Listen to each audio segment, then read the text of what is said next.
Right, how are we doing, everybody? Welcome to Russell Heritage Golf. Today we are fixing that slice once and for all, and we're going to talk about a 3-step plan that you can do in your next practice to do so. You get yourself set up, George. Basically, just to clarify, a slice would be when the golf ball for a right-handed golfer is curving massively from left to right. Now, the reason why this would be happening is because basically the club, if you show us pre-impact, so just slowly bring yourself down in towards this downswing position, it's when the club essentially is just swinging, should we say, too much across the ball to target line, and the club face would be too open at the point or relative to the direction where the club head is aiming. But what you've got to try and do for those that are prone to slicing is you've got to try and make sure that you get to the root cause as to why it is that you're slicing. So quite a lot of golfers will just focus on the club face, right? So if you show me the same club path of out to in, but let's say like a lot of people do, they end up trying to work on the release, like trying to roll the club over, well then you'd just be prone to hitting it miles left. So that's not going to work for you, right? You can't, your brain won't let you hit it 300 yards left as much as it doesn't want to let you hit it 150 yards right. Root cause number one is the backswing. I talk about it a lot on the channel, but it is the root cause. So if you swing up towards the top and pause, basically, I did a video recently, as long as your hip rotation is inside the ankle line on the backswing, it basically gives you the freedom to be able to separate. So as I put my hand on George's shoulder here, obviously he'll be able to move his hips, yes, without the shoulder increasing in pressure on the hand. It's a simple test that you should 100% do at home. Swing up, pause, put your hand against your shoulder. Can you move your hips without the shoulder moving at the same rate of rotation?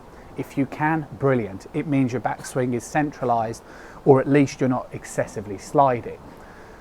If you can't, then just do some very basic rotation-led swings, because they surprise a lot of people. Actually, by spending 5 minutes a day doing that, you'll eventually realize that, oh, I wasn't turning, actually, I was creating more of a slide. If you put too much weight on the hip joint in the backswing, it gives you an inability to be able to freely move the hips, which means if you swing up to the top, and just demonstrate a subtle slide for me, so nothing too exaggerated. Yeah, perfect. What it now means is that everything is going to work at the same rate of rotation. So if you slowly transition to left arm horizontal, yeah, and now George would be very prone from this sort of position to swinging out to in, right? That's it. The second step, and again, these are the root causes as to why you would be slicing. So we swing back. Let's hypothetically suggest the backswing is fine. What you want to do with your rotation in the downswing is that you want to make sure, as I demonstrate from this perspective, that your hips don't move closer towards the ball to target line. Because what will happen is if you drift closer towards the ball to target line, even if George desperately tries to get the club shallowing out and underplane, if you keep coming down, George, inevitably the club is always going to strike on an out to in path because of the fact that you're moving this way.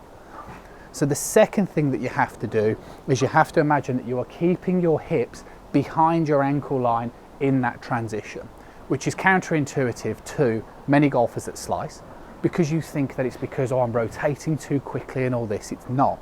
It's because of root number one, slidey motion or lack of ability to separate. Route number two would be that in the start of the downswing, you don't keep your hips back. Yeah, exactly. You go forward like George is demonstrating instead of back this way. If you can do that, then the only thing that you need to now do with your driver is understand the release mechanism and the release point. So again, one last time, up towards the top.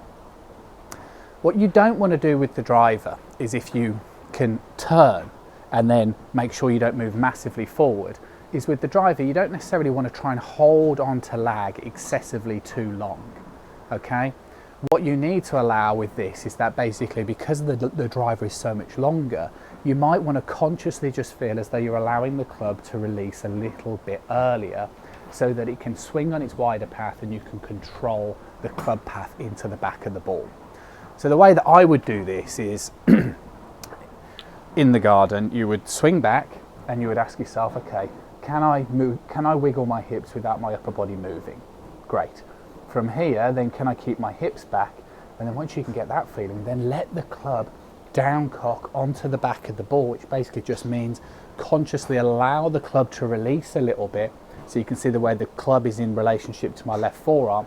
swings the driver on a wider arc, but it's also going to give you much more confidence to controlling the club path. So if you demonstrate it again, swing up, transit, so your lower body, lovely, and then from here, let the club go, yes. And what that will do is that will massively help golfers that are struggling with club path, because it will become a much easier movement to help you feel like you can hit the club from the inside part of the golf ball. Yeah?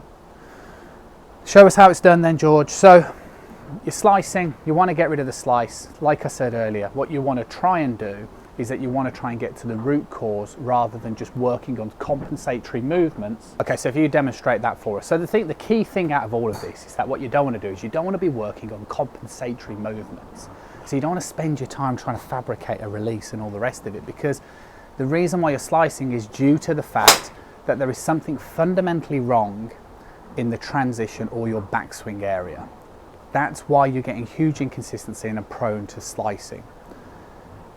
Get rid of these things and I promise you, you won't slice anymore, or it's 100% going to improve the amount of curvature that you're currently putting on the ball.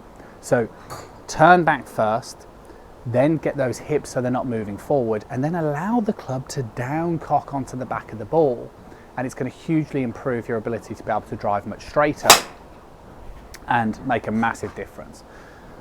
Hopefully you enjoyed the video. Always appreciate a thumbs up and a like. Remember, it's absolutely free to press the subscribe button, and if you've got any questions that you want answering on the channel, then let me know and I'll start answering some of those and creating video content around those areas so we can get you guys playing better golf. Appreciate one of those. I'll catch up with you guys again soon.